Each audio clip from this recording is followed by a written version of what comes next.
معاشرے میں یہیں عرض کر چکا ہوں کہ کچھ ہوتے ہیں سادہ جاہل، کچھ ہوتے ہیں جاہل مرکب، کچھ ہوتے ہیں جاہل مکعب، یعنی جاہل اسکوائر اور جاہل ٹو دی پاور کیوب، اور ان کو آپ اور سادہ زبان میں کہہ لیجئے تو اب ظاہر ہے یہ لفظیں جو ہیں یہ غیر فصیح نہیں ہیں، مبتذل نہیں ہیں، گری پڑی لفظیں نہیں ہیں، مگر دیہاتوں میں استعمال ہوتی ہیں، شہروں میں اب کم استعمال ہوتی ہیں، لیکن شرفا کے گھرانوں میں بھی استعمال ہوتی ہیں، جسے میں کہتا ہوں کہ کچھ ایسے جاہل ہیں جنہیں جڑیلا جاہل کہا جا سکتا ہے،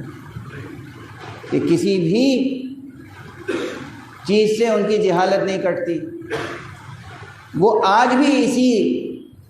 اعتبار سے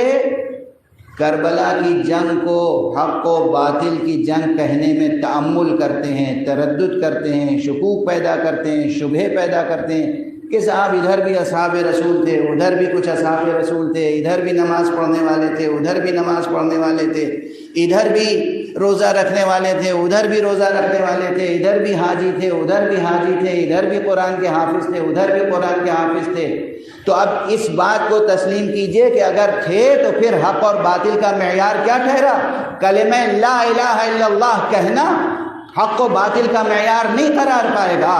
کلمہ محمد رسول اللہ کہنا بھی حق و باطل کا معیار قرار نہیں پائے گا، نماز پڑھنا حق و باطل کا معیار قرار نہیں پائے گا، روزہ رکھنا، حج کرنا اور حفظ قرآن کرنا بھی حق و باطل کا معیار قرار نہیں پائے گا۔ دیکھنا یہ ہوگا کہ کون سی جماعت کس رہبر کے ساتھ کھڑی ہوئی ہے۔